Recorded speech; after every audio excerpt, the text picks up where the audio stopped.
Assalamu alaikum. How are you all? I hope everybody is hale and hearty.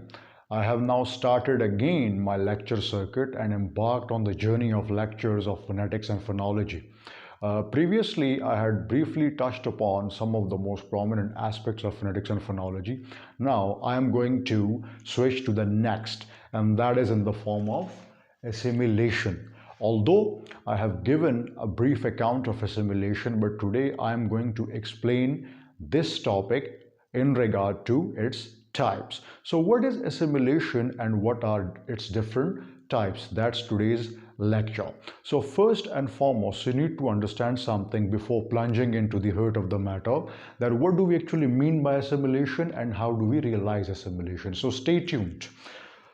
First and foremost, you need to understand that how we understand the concept of assimilation vis-a-vis phonetics and phonology. In phonetics and phonology, our object is to understand the different speech sounds, their combination, their sequencing, and then their utterances, realizations. So features of the phonemes in the form of phones, allophones, their distribution, complementary distribution, and then subsequently how they are joined according to the constraints, conventions, and rules of language, and then we come up with different meaningful segments in the form of words and then sentences.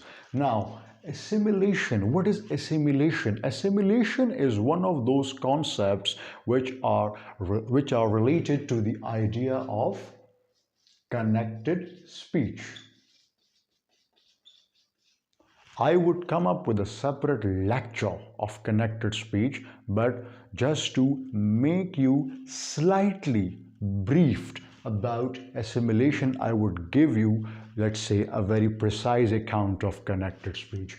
Connected speech means that when a speaker utters words in a series in the form of sentences or in the form of conversation, so he is not bothered about the distinct or, let's say, isolated articulation of different words. Rather, he utters words at a stretch in a particular pace. So while keeping in view that pace, there are certain sounds which assimilate into each other. And that is how connected speech is all about. Most of the times, the foreign speakers, they complain from the second language speakers or the foreign language speakers that your speech sounds quite bookish. Why? Bookish means that we are not familiar with those assimilations. We are not associated with the co-articulation effects that one may not have learned about. So this is something that you need to realize. So the first and very, you can say, significant dimension of connected speech is assimilation. So let's talk about assimilation.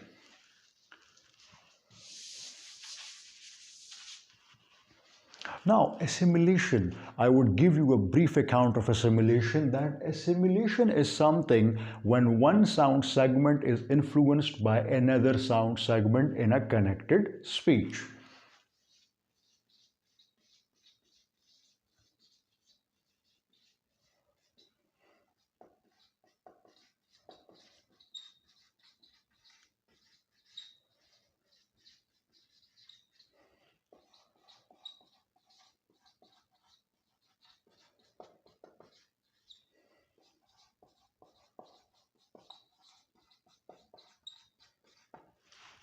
Now, what do we mean by this? As I previously informed you, that while making a speech, while being in an interaction or in a conversation, what happens that a speaker, he produces words at a stretch without pausing, without breakage, without stoppage. So what happens while in the course of being in the same conversation, what happens that one sound segment is influenced by another sound segment. It means that one phoneme slash phone is influenced by another phoneme slash phone. So this happens in a regular connected speech. When you look at this, assimilation is something where one sound and another sound, they merge. into each other, and this merger causes the creation of something very odd and unusual. How it happens, I'll explain that in regard to its types. So let's discuss the types of assimilation.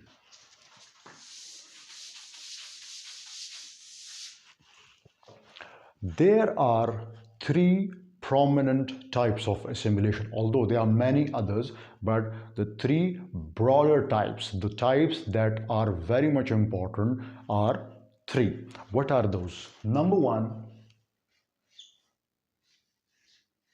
progressive assimilation. Now, what is progressive assimilation? If you look at the word progressive, it means that something that is going to move forward. So something might have struck your mind while looking at the term. Progressive means when the preceding sound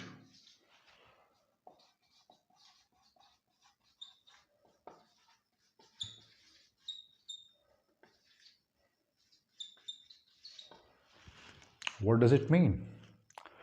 When the preceding sound influences the following sound. It means when the previous sound influences the sound that is succeeding. For example, in the words dogs, cats. Now over here we have plural s at the end in dogs and cats. But if you just look at the pronunciation of both these s alphabet in these two examples, for example, number one, number two, over here this s is pronounced as z. It is not pronounced as sir. Why? Because of the influence of the preceding sound. This is the preceding sound and it influences the following sound. Over here, cat and the plural s, it is pronounced as sir. Why? Because the preceding t sound influences the following s sound. Now, there might be a question in your minds that over here the s sound becomes z, and in the second example the s sound remains s sound. Why? There are reasons. If you just slightly, you can say, reflect back on the previous lectures, I had come up with a distinction of voiced and voiceless sound. Over here, g is a voiced sound. So when a voiced sound influences another sound, the other sound also becomes, so becomes z. So is voiceless, but z is voiced. In the second example, this t is voiceless, and the preceding sound is voiceless and the following is also voiceless. So when the preceding sound is voiceless and it influences the following, it also becomes voiceless. So the t and s combo, t is voiceless and s is also voiceless. So voiced, voiceless. Because of this voiced and voiceless distinction, the following sounds would also be affected and influenced. So that is progressive, when the preceding sound segment influences the following sound segment. But you need to be mindful of one thing, and that is voiced and voiceless distinction. That's the first classification. Let's plunge into the second one.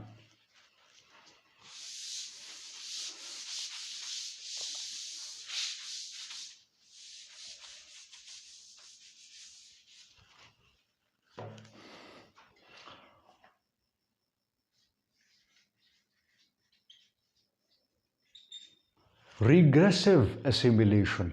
What is regressive? One was progressive, and the opposite, the antonym of a progressive is regressive. So something may have infused in your mind. What do we mean by this? Just make the progressive the opposite. How? When the following sound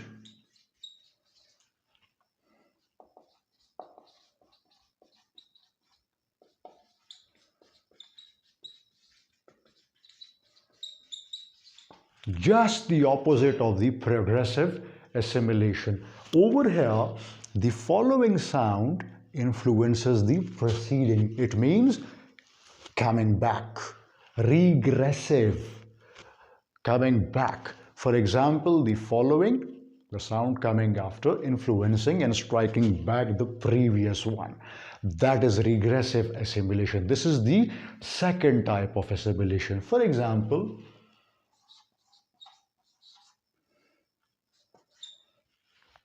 used to, used to, or let's say used to.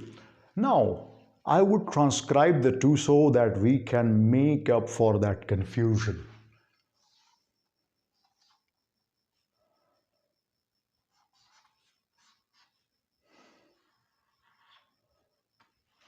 Use to. Now, over here, this is not a connected speech. Over here, I have written these two separately.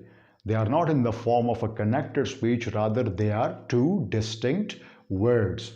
Use to. This is the actual pronunciation. So, at the end, we are having which sound? Z. Which sound? Z. Over here, we have a long vowel, like in shoe, mood, fool. So the medial sound is U sound. Over here, Z. Now what is Z? Z is a voiced consonant. And over here we have a long vowel. Now let's write them together like this. Use to. Now how do you pronounce it? Used to. Used to. Like this.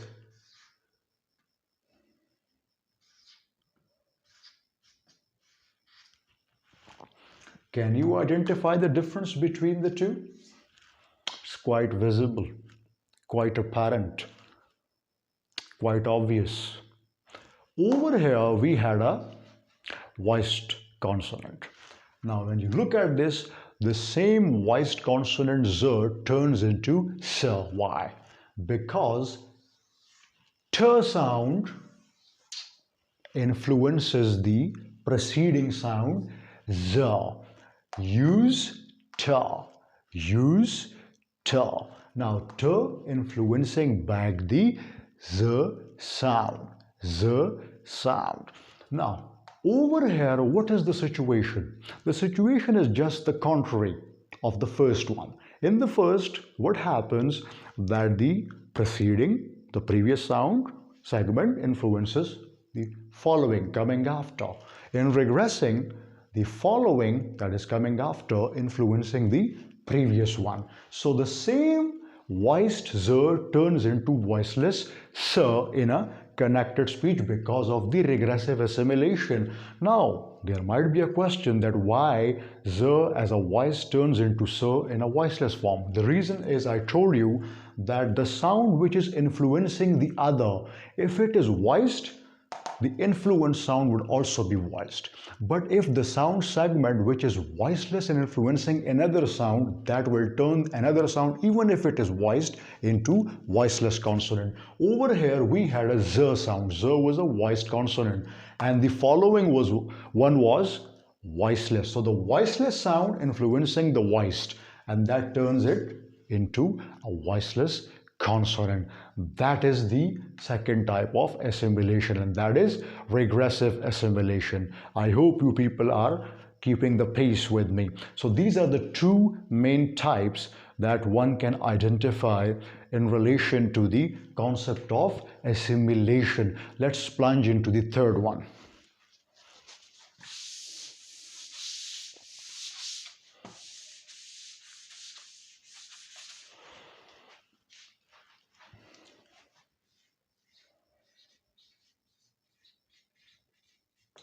The third one is coalescent assimilation.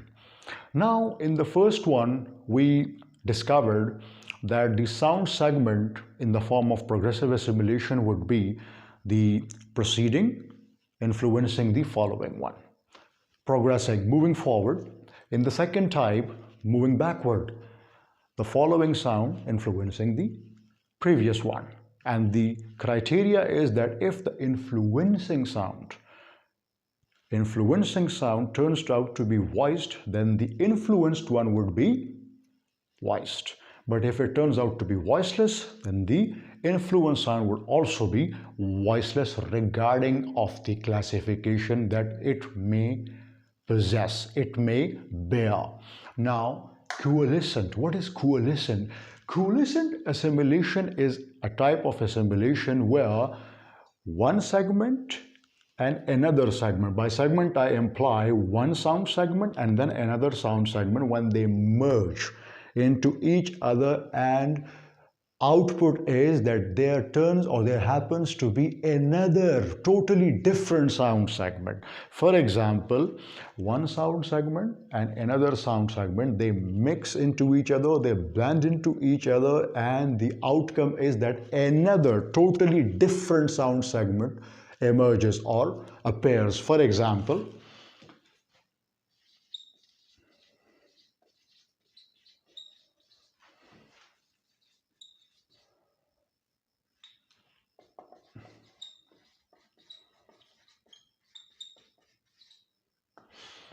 one sound, one phoneme, and another phoneme, they merge into each other, and consequently a new phoneme is discovered or a new phoneme is realized. How?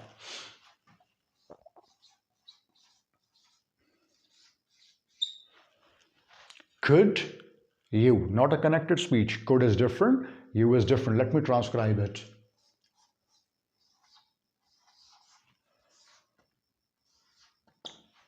Could, you. You must remember one thing, coalescent means the merger of two sounds. It is neither progressive nor regressive. Rather, it is the merger. Both play equal part in the merger. So, could, you. Could, you. Now pronounce it in the form of connected speech. It is like, could you. Could you. Let me repeat it again. Could you. So the merger of the and your results into a totally different sound in the form of j sound. How?